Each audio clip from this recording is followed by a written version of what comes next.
بسم الله الرحمن الرحیم. السلام علیکم. د پروګرام په خورغک سره زم واچ ټکر کتونکو نننې پروګرام به زمونږه په دوو برخو باندې وي. په اولنۍ برخه کې به موږ تاسو ته ښایو سفاري ټرین کومه منصوبه کوم ټرین چې به په سټیم باندې چلیدو په کویله باندې به چلیدو. دغه ټرین به د پېښور نه د لنډۍ کوتله پورې تو او دغه کې به زیات تر فارنس چې کوم د بهر ملکونو کې راتلونکي خلک به هغه به په دغه ټرین کې تلل او دغه ځایونه به تاریخي ځایونه به یې کتل. د دغې نه علاوه چې کوم د عام خلک دي د پېښور خلک دي هغه به پکې هم دغه ټرین منصوبه څه وخت کې روانه شوې وه. د نن نه ډېر وخت مخکې دغه منصوبه وه کومه چې د بیا د څه ستونزو ښکار شوه هغه اوس بنده پرته ده. دغې نه پس بیا دوی یو بله دغه سفاري ټرین په نوم باندې یو بله منصوبه راوړه کومه چې به د پېښور نه د اټکه پورې دغه یو ټرین به تو هغې کې به هم د دنیا خلک دغه وزټس به یې کول، دغه تاریخي مقامات به یې کتل. هغه هم اوس د سیکیورټي ریزنز یا د څه د وجې نه دغه بنده شوې ده. دغه ټول معلومات به موږ تاسو نن په دې اولنۍ برخه کې درکوو. دغه ټرین به تاسو ته ښایو چې دغه ټرین په څه حالت کې دی. دغه خلکو سره به خبرې کوو چې دغه وجه څه ده چې د څه د وجې نه بند شوي دي. زیاتر موږ اورېدلي دي چې په دغه ټریک چې کوم د ریلوې دا ټریک دی په دغې باندې دوکانونه جوړ شوي دي، سړکونه جوړ شوي. به هم تاسو ته ښایو په دې اولنۍ برخه کې. کتونکو زموږ دویمه برخه کې به موږ تاسو ته ښایو شاهي سواري. شاهي سواري کومه ټانګه چې کومې ته به شاهي سواري ویلې کېده په یو ټایم کې په پېښور په ښار کې په ډېرو ځایونو کې به دغه ټانګې ولاړې وې. ځای په ځای به دغه ټانګې خلک به ډېرو خلکو به دغه شوقیه ساتلې، په خپل کورونو کې به ځان سره دغه ټانګې ساتلې. یا چېرته چې نن سبا په یو کور کې ښه ګاډي هلته به په دغه څه وخت کې به دغه ټانګه په هغې کور کې وه. د پېښور ډېر خلک په دغه ټانګو کې ګرځېدل. د هر یو چوک کې به دغه یو خپل اډه جوړه شوې وه دغه ټانګو. دغه کرونا د وجې نه یو دغه حالات شو. بل دغلته چې کوم دغه ګاډي راغلل دغه رش روډونه جوړ شو، د هغې د وجې نه دغه چې کومې ټانګې دي دغه هم ختمې شولې. نن به ځو په ښار کې په مختلفو ځایونو کې به تاسو ته موږ دغه ټانګو حالات ښایو چې دغه ټانګې څومره پاتې دي، کم کم ځایونو کې پاتې دي. د هغوی د خلکو سره به خبرې کوو، د ټانګې د مالکانو سره به خبرې کوو چې د هغوی کار څومره خراب شوی دی، څومره خراب شوي دي هغه ټانګې نن څومره پاتې دا ټول به موږ تاسو ته په دویمه برخه کې ښایو. راځئ چې تاسو ته دغه ټول هر څه وښایو په دې پروګرام کې. موږ سره اوسئ. جی کتونکو څنګه تاسو ته پته ده زموږ دغه پروګرام په دغه ټرین باندې روان دی. څنګه چې موږ تاسو ته وویل دغه به د پېښور نه د لنډۍ کوتله پورې تو دې وخت کې په دغه ټریک باندې ولاړ یم. د صدر په کینټ په ریلوے اسٹیشن کې یو مشر راسره موجود دی. تاسو ته خپل پروګرام کې خیر کلیم. سب سے پہلے تو اپنا تعارف کروائے اور کس پوسٹ پہ آپ یہاں پہ کام کرتے ہیں؟ حافظ ابو سعید جعفری میرا نام ہے اور ریلوے امپلائیز پریم یونین سی بی اے پاکستان سے میرا تعلق ہے. میں سی بی اے یونین کا مرکزی چیف آرگنائزر ہوں اور ریلوے میں ڈی ایس آفس میں بطور لیو انسپیکٹر کام کرتا ہوں. بڑی مہربانی سر آپ کے ٹائم دینے کے لیے. سر یہ ٹرین کے بارے میں ہمیں بتائیں جو یہاں پہ چلتی تھی پشاور سے لنڈی کوتل تک، وہ اب بند ہو گئی ہے، کافی عرصے سے بند پڑی ہوئی ہے. اس کے بارے میں ذرا بتائیں ہمیں، یہ کیا تھا، کیسے چلتی تھی، ذرا اس کے بارے میں ہمیں بتائیں. یہ سفاری ٹرین تقریباً اس کو 20 سال کے قریب ہو گئے ہیں. یہ یہاں بند ہو گئی ہے. ہم جہاں اس وقت یہاں کھڑے ہوئے ہیں یہ اس کا ریلوے اسٹیشن ہوا کرتا تھا. یہاں اس ٹریک سے یہ روانہ ہوا کرتی تھی. لیکن یہ اس سے بھی آگے پہلے تقریباً 50 سال پہلے یہ تقریباً اتوار والے دن یہاں سے ہر اتوار کو چلا کرتی تھی لنڈی کوتل کے لیے ٹرین. لیکن اس کے بعد چونکہ حالات تبدیل ہوئے اور ریلوے اس کو نہیں چلا سکا تو اس کے بعد جو ہے پھر دوبارہ ریلوے نے کوشش کی سفاری ٹرین چلانے کی. تو اس میں جو ہے وہ یہاں سے یہ ریلوے یہ ٹرین چلا کرتی تھی جس کے ساتھ 2 اسٹیم انجن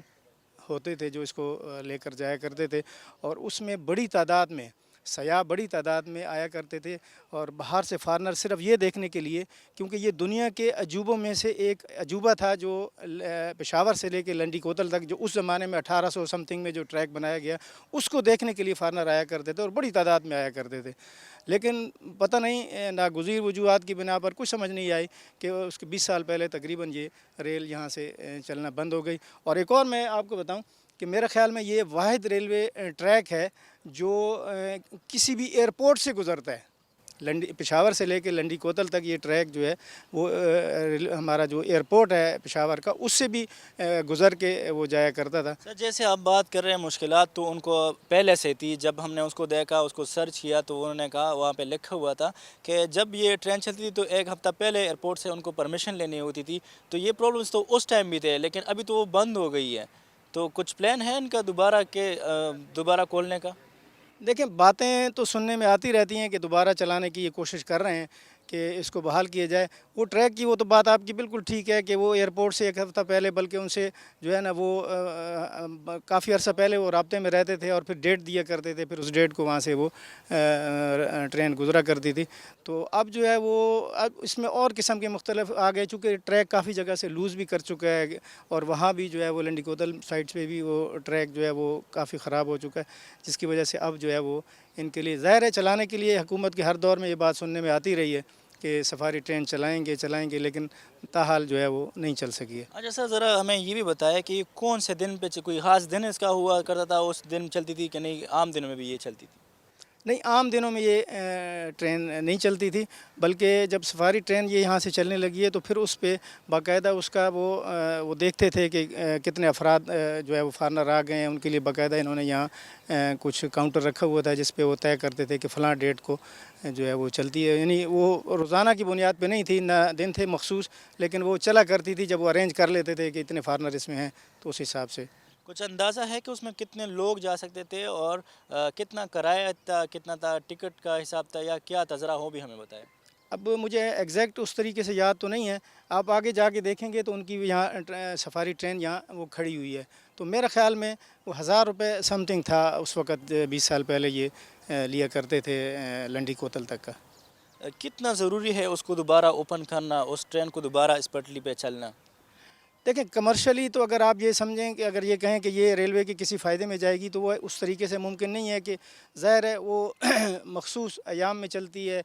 لیکن بہرحال چونکہ ہر حکومت چاہتی ہے کہ ہم سیاحت کو فروغ دیں, اس کو چلائیں ملک کے اندر, تو یہ سیاحت کا ایک بہت بڑا ذریعہ ہے جس پہ فارنر کو آپ جو ہے وہ اٹریکٹ کر سکتے ہیں, ان کو لا سکتے ہیں اور اس میں آپ زر مبادلہ بھی کما سکتے ہیں اس کے لیے. سننے میں آیا ہے کہ وہاں پہ جو ٹریک تھی لنڈی کوتل کے سائڈ پہ, وہاں پہ برج کی وجہ سے مطلب وہ خراب ہو گیا تھا, تو اس وجہ سے یہ ٹرین رکی ہوئی تھی. لیکن یہ دوبارہ سٹارٹ کی گئی تھی جو اٹک تک جاتی تھی, اس کے بارے میں ذرا بتائیں کہ وہ کب سٹارٹ ہوئی تھی اور پھر بند کیوں ہو گئی ہے؟ یہ تو ظاہر ہے جی, جب ٹریک پہ اگر اس طریقے سے ٹرین نہ جائے اور وہاں ورکنگ نہ ہو تو وہ ٹریک ہمارا جو ہے وہ خراب ہونا شروع ہو جاتا ہے, جس میں جو ہے وہ چونکہ ظاہر ہے لنڈی کوتل کا معاملہ اس طرح ہے کہ وہاں پانی بڑی تیزی سے ان پلوں کے نزدیک آتا ہے, تو جب وہ آتا ہے تو جب اگر اس کی مینٹیننس نہ ہو تو اس کو وہ خراب ہو جاتا ہے. لیکن اس کے بعد جو ہے وہ تقریباً 2-3 سال تک یہاں جو ہے وہ پشاور سے سفاری ٹرین اٹک خرد تک چلائی گئی ہے. لیکن وہ اب بھی ہماری سمجھ سے باہر ہے, وہ بھی ناگزیر وجوہات کی بنا پر اس کا پتہ نہیں لگ سکا, وہ بھی بند ہو گئی ہے. لیکن اٹک خرد تک بھی اچھی چلتی رہی ہے جی ٹرین. یہ بتایا کہ یہ تو اسٹیم پہ چلتی تھی, یہ جو لنڈی کوتل تک جاتی تھی, اور جو اٹک تک جاتی تھی وہ کس انجن پہ چلتی تھی؟ وہ اسٹیم پہ انہوں نے نہیں چلائی جی, وہ چلانے کا منصوبہ تھا, لیکن اسٹیم انجن چونکہ ہمارے پاس ختم بھی ہو گئے ہیں, اور سب سے بڑی وجہ یہ ہے کہ ریلوے میں ہمارے پاس اب وہ مینٹیننس کے لیے جو اس کا سٹاف چاہیے وہ بھی ہمارے پاس اسٹیم انجن کا اب موجود نہیں ہے. لیکن یہ جو سفاری ٹرین تھی یہ ڈیزل انجن پہ چلتی رہی ہے. ذرا یہ بتائیں ہمیں, جو ہم دیکھ رہے تھے نوتیا میں ہر جگہ پہ تقریباً انہوں پہ بازاریں کھل گئی ہیں, سڑکیں آ گئی ہیں, اس ٹریک کو ختم کیا ہوئے, تو کیا انہوں نے کوئی کام کیا ہوا اس پہ کہ اس ٹریک کو کم از کم بحال تو کر دے؟ ٹرین نہیں چل رہی کچھ اور وجوہات کی وجہ سے, لیکن کم از کم اس ٹریک کو تو بحال کرنا چاہیے. اس کا یہ دکانیں جو اس پہ چلی ہوئی ہے اس کے لیے کوئی کام کر رہے ہیں یہ لوگ؟ دیکھیں, یہ ہمارے پاس یہاں ایک لینڈ ڈپارٹمنٹ موجود ہے اور اس کے اندر وقتاً فوقتاً کام بھی ہوتا رہتا ہے. لیکن چونکہ جو ہے وہ آپ اوورال اس ملک کی حالت دیکھیں تو یہاں سب جگہ کسی نہ کسی جگہ پہ اداروں میں خرابی موجود ہیں, اور وہی خرابی ہماری آپ کو یہاں لینڈ کے معاملات میں نظر آئے گی, اور وہ بھی جو ہے وہ مینٹین اس کو نہیں رکھ سکے ہمارا ریلوے کا ڈپارٹمنٹ. اس پہ کچھ جگہوں پہ انہوں نے دی ہوئی ہیں, خود الاٹ کی ہیں لوگوں کو, اور کچھ جگہ پہ لوگوں نے وہ قبضہ وغیرہ بھی کیا ہوا ہے اس میں. بڑی مہربانی سر, ٹائم راکولو ډیره مننه. کتونکو دا دوی خبرې تاسو واورېدلې, دغه مسلې دغه سیزونه په هر ځای کې روان دي, خو یوازې نه صرف په دغه بهر علاقو کې بلکې چې دلته کم موږ سړکونه وکتل تاسو ته موږ وښول, هغه خلکو موږ هم نه پرېښودو چې موږ هلته څه ریکارډینګ کړی وي. کتونکو ګورو چې ته نور مشران او سره خبرې کوو, موږ سره اوسئ. جی کتونکو په دغه سټیشن کې موجود یم, زما شاته به تاسو ګورئ دغه سټیم انجن باندې چې کوم ګاډی به چلېدو دغه به د لنډۍ کوتله پورې تو. دلته په دې پروګرام کې را سره یو بل مشر موجود دی, هغوی سره به خبرې کوم. مشر تاسو د خپل پروګرام کې هرکلی یم, نوم راته لږ وښایئ او تاسو په څه عهده باندې کار کوئ؟ چودھری ریاض مینون دے جی, اور ریلوے کے ایز اے ایس ٹی سپیشل ټیکټ ایگزامینر کار کوم لیکه تاسو خو په ډېر دغه مخته باندې دا راته لږ ووایئ چې کوم دا ټرین به چلېدو د دې ځای نه پېښور نه د لنډي کوتله پورې دا سپاري ټرین په نوم باندې دا یو منصوبه وه ډېره ښه منصوبه وه په یو ټایم کې دا ویزټرز به راتلل او هغوی به په دې کې ګرځېدل دا ټولې علاقې به یې کتلې دغه منصوبه اوس بنده ده څنګه چې تاسو ته پته ده دغې باره کې راته لږ ووایئ نن ډیر موده مخکې دا سفاري ټرین به چلېده دا سفاري ټرین به نو عام ټرین به و پسنجر دپاره تله کرایه به ډېره لږه وه خو دلته د لنډي کوتل ټرافیک دومره نشته لاره دغې باندې بای روډ ډېر زر سړېدلی شي بیا دا سفاري ټرین جوړ شو چې سفاري ټرین جوړ شو نو صرف دا صافي بهر نه راتله یا به ډپارټمنټ والا به وو نو هغوی به څه پلان جوړ کړه او ځان له به پوره ټرین بک کړه چې هغې کې بیا دي هغې له لاره کې څه ورته وایي روټۍ او چای مای ورکولې دې فیر کې د دې کرایې کې ډېر ښکلی نظام چلېده بس بیا حالات خراب شو بمونه بلاست کېده اخوا دېخوا نو هغې په وجه دا ټرین بند شو څومره ضروري دی دغه ټرین د خلکو دپاره یا د دې ځای دپاره یاره داسې چل دی دا خو زموږ یو صافت دپاره دی کمرشل دی کمرشل نه دی ولې چې کمرشل کې موږ دا نه وایو چې دا ټرین پیسې وګټي او موږ له دې ریلوې له څه بچت راکړي دا چې کله به چلیږي یو صافت دپاره چلیږي خلک به بار نه راځي اوس هم ډېر خلک غواړي چې موږ د لنډي کوتل چکر لګو خو دا څه ورته وایي کارخانو نه مخکې ټوله لاره خراب شوې ده ټول لاین خراب دی تاسو خپل هم وزټ کولی شئ کتی شئ نو سر هغه خو ټیک شو تاسو چې څنګه وویله د کارخانو نه اخوا وګورو یا هغه علاقې وګورو نو ټیک شو هلته کې مسلې به ډېرې وي د هغې د وجې نه هغه ټریک چې کوم دی نه د بدحالۍ ښکار دی موږ خو ګورو دې وخت کې په کینټ کې ولاړ یو د دې نه دا زم یو بیچ ته جوړ شوی دی د دنیا اوبه راغلي د دې باره کې دا خلک اډو څه کار نه کوي څنګه د دې باره کې راته لږ ووایه اصل کې چې دا یو دا پل نه دا چې اف سی والا چوک دا ورسره چوک چې دا پل دی د دې لاندې نه ناله تېرېږي لویه چې څه د ټول اوبه دلته نه لاندې نه تېرېږي دا چې کله لیک شي که نه نو زموږ دا ټول یارډ چې دی دا ټوټل بند شي ملکه تاسو ګورئ لږ دلته نه خلک تېرېدی نه شي بلکل هغه غاړې ته نو دا موږ هم خپله غواړو او زموږ افسران کوشش کوي چې دا چېرته هغه له بندوبست وکړي خو دا موږ افیسر به کوي نو چې چېرته دې لپاره ټینډر وکړي یا څه چل وکړي چې دلته نه فل لکه بلډینګ کې کار کېدی شي دا پلیټ فارم باندې کار کېدی شي نو دې باندې ولې نه کار کوي دا هر کله چې بارانونه لږ زیات شي دا اوبه ځي د یارډ باندې او ټول پټلی مټلی خرابې کړې ټول اوبه کاڼي یوړه ځان سره تاسو کتی شي تاسو له کیمرا لږ داسې وګرځوئ تاسو خپله پته ولګي څه ګڼئ دغه منصوبه دوباره بحالولو دپاره دغه ټرین دوباره د ټریک باندې چلولو دپاره څومره ضروري ده دا خو چې مونږ خو فلحال خو ډېر په هغې باندې روان یو ټکه ټوکه باندې روان یو فلحال خو د دې سیټ ته د چاړو خیال نه دی او دې باندې خرچه ډېره زیاته ده چې خو دې کې د پاکستان حالات نور هم ښه شي نو دې طرف ته دا چلول لازمي دی مونږ بارډر دی جي مونږ افغانستان ته د دې لاره باندې تورخم پورې لینډ تللی دی او دومره ښکلی ټنل دی چې تاسو وګورئ د انګریزانو نه څه کار کړی دی هغه ټایم پورې اوس خو څه کار کېږي هغه ټایم څه کار کړی دی لکه یو داسې کار دی چې تاسو خالي هلته نه کیمرا یوسئ خالي پې تېر شئ او زیګ زګ ټرافیک به هغه سټیم انجن کې به تلو داسې به انجن بره تلاړه لاندې به راله بره زیګ زګ به ګاډی تله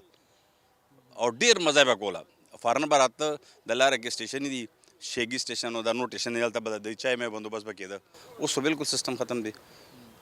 حکومت نه څه مطالبه کوي چې دوباره څه وکړي دغه ټرین بحالولو دپاره کومه منصوبه چې هغوی دوباره راوړله د اټکه پورې به دغه ټرین تلو هغه هم بند شوی دی اټک پورې هم دا سفاري ټرین چې که نه بوکینګ باندې تله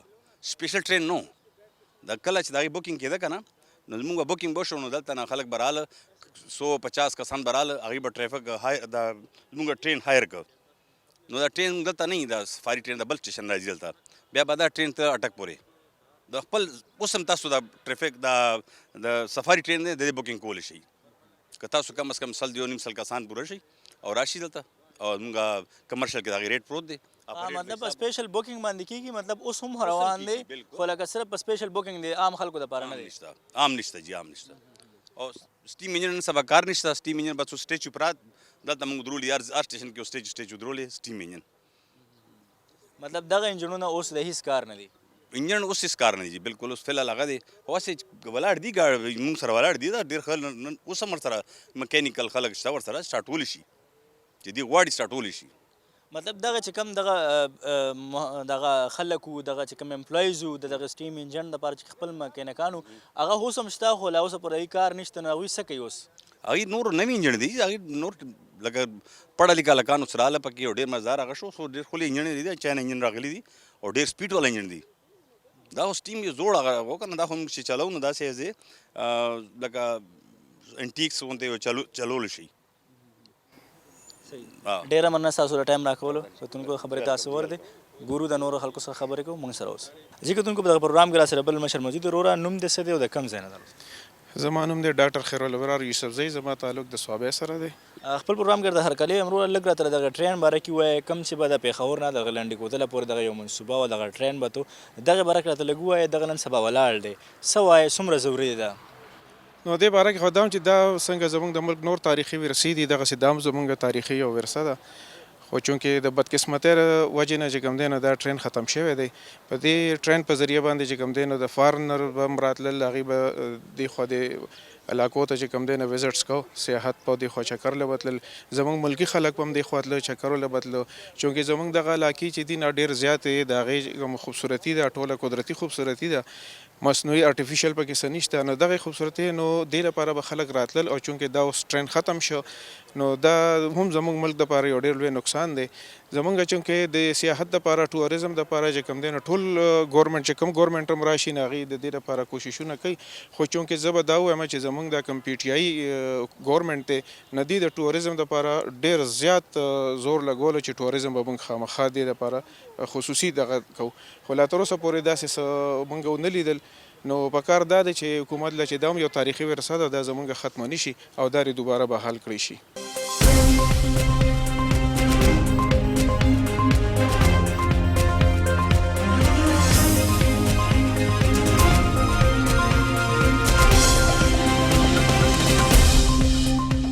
وروره لږ راته دغې اوبو باره کې ووایه د اوبه ګوره ډېرې ګنده اوبه دي د کم ځای نه را روانې دې باره کې تاسو څه وایه یاره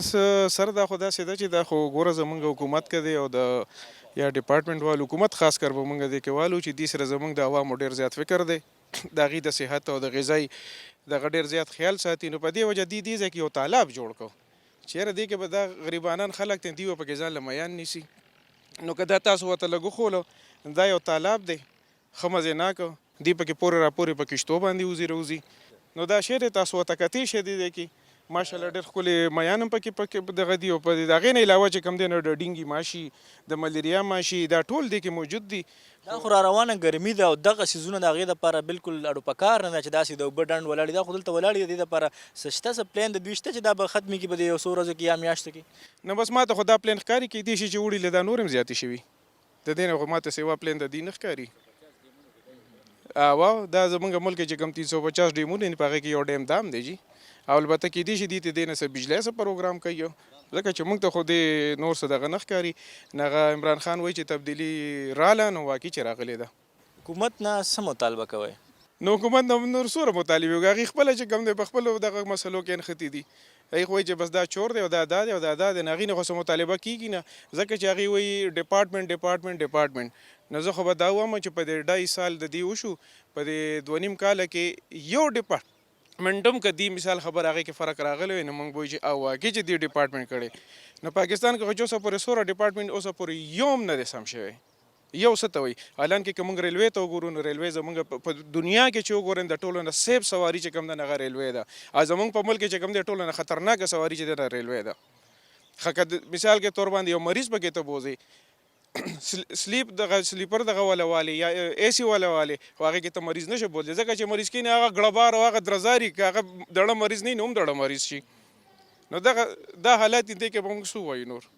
ډېره مننه ستاسو د قیمتي ټایم راکولو جی کتونکو څنګه تاسو ته پته دغه کینټ ریلوے سټیشن کې ولاړ یم دلته سره بل رول موجود دی وروره نوم د څه دی او د څه ډیزګنیشن څه کار کوئ څه عهده باندې دلته پهله خو چې تاسو ته زه هرکلی وایم دلته ریلوې کالونۍ کې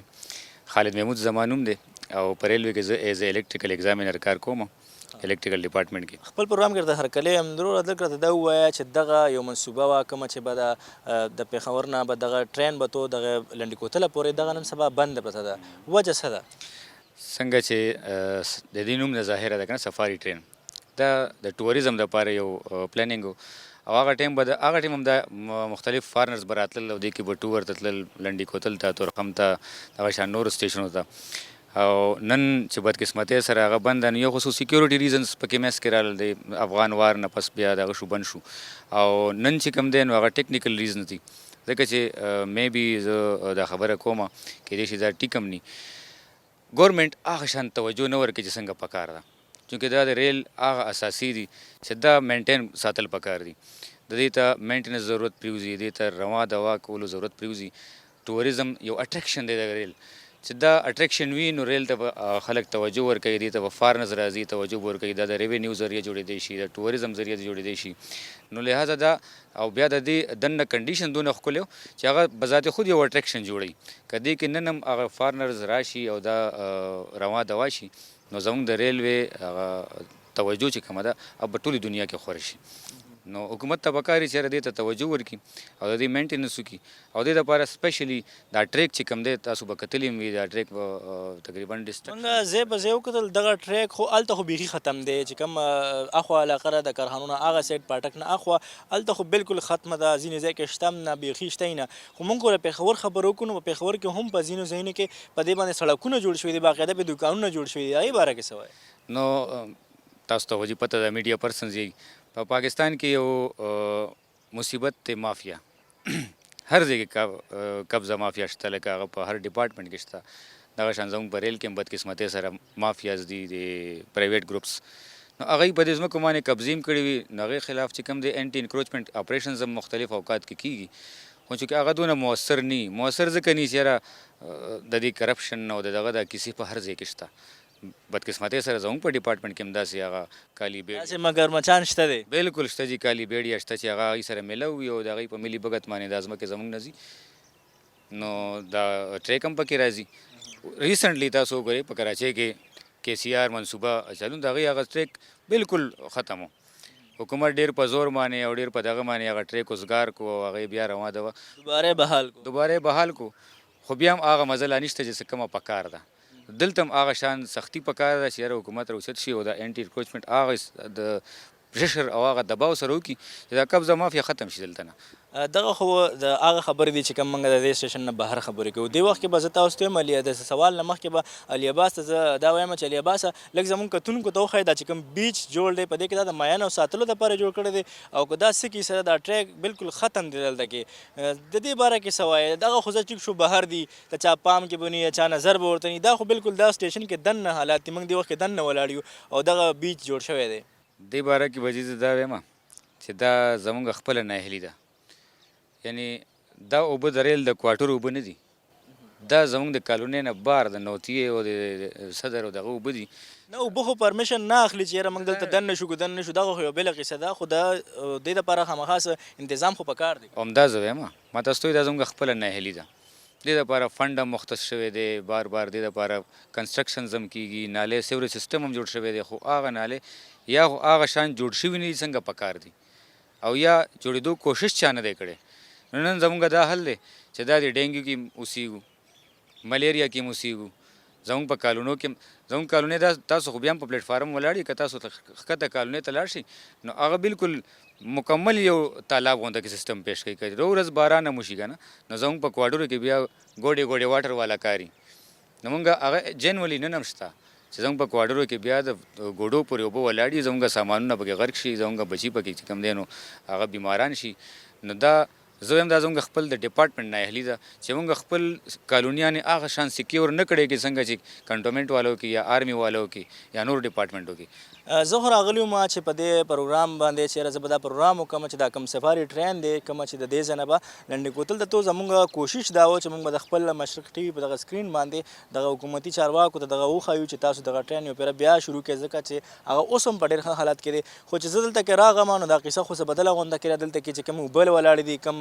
ټریک په دا خو دا اوبه هم ختمۍ لګیا دی خرابېږي به هغوی به هغه څه رواني. زما د حکومتي چارواکو نه دغه ریکویسټ دی، دغه ورته ریکویسټ ورته کوم چې خدای ته وګورئ دغه ټریک هم وکړئ، د دغه چې کوم دلته پېښور کې دننه دي دغه لږ خیال وساتئ. کتونکو څنګه تاسو ته پته ده زموږ دغه پروګرام اولنۍ برخه د دغه سفاري ټرین باندې وه کوم چې موږ تاسو ته وښول چې دغه ټرین څه شي ځو، دغه د کوم ځای نه به تو د کوم ځای پورې به تو، څنګه خلک به پکې تلل، په کومو کومو ورځو به تلل، دغه ټول موږ تاسو په دې اولنۍ برخه کې وښول. کومو ستونزو د کومو مشکلاتو ښکار دی نن سبا هغه نن سبا ولاړ دی او په کوم حالت کې دی هغه ټول تاسو ته موږ په دې نننۍ برخه کې وښول. کتونکو اوس به ځو دغه شاهي سواري به موږ تاسو ته ښایو چې هغه نن سبا په کوم حالت کې ده او څومره پاتې دي. راځئ چې دغه شاهي سواري وګورو.